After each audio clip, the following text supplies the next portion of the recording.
राम जी री एक दर्दनाक खबर कुंवरिया क्षेत्र में आई रही है जटे कि एक नंदी रो पैर काट दीदो गयो है। मैं आपने बताऊं कि घाटी रा पास में ने एक केरडो जो है एक खेत में घुसो हो और बताया जा रहा है कि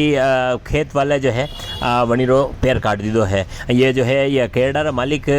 ये महिला है, तो अनारो कई कहना है जो आप सुनो। यह खबर देवीलाल जी भील प्रेमपुरा वाला भेजी है।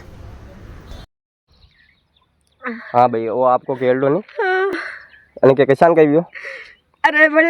ऐसो सारो कई कोनी उठे सटे बड़ी वन मुंह मुंह लारी सी लाख ने मारने के मुंह लग गए गीत गाय ने मुंह लेन केड़ो गेंदी के बड़े ऊपर आई नहीं ये नहीं पर गेरन जो केड़े केड़ो कोई नहीं पासी की केड़न बाहर काटो मैं क्यों पक धाइस काटो के मैं नहीं काटो मैं क्यों धाइस काटो पक का कूट बन रही अन हाउ बड़े केड़ो ने पर काटना चुन कैस खावा।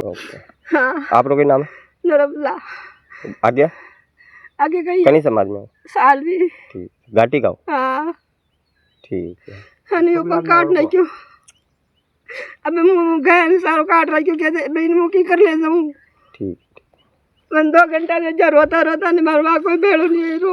मुँह डंडा की सेवा करूँ मुँह कहीं नहीं करूँ मैं टाडो हीरो रोटो जाए तो खाई मुँह सेवा करूँ मेरा बेसिक कंडीशन ने कुछ ना सब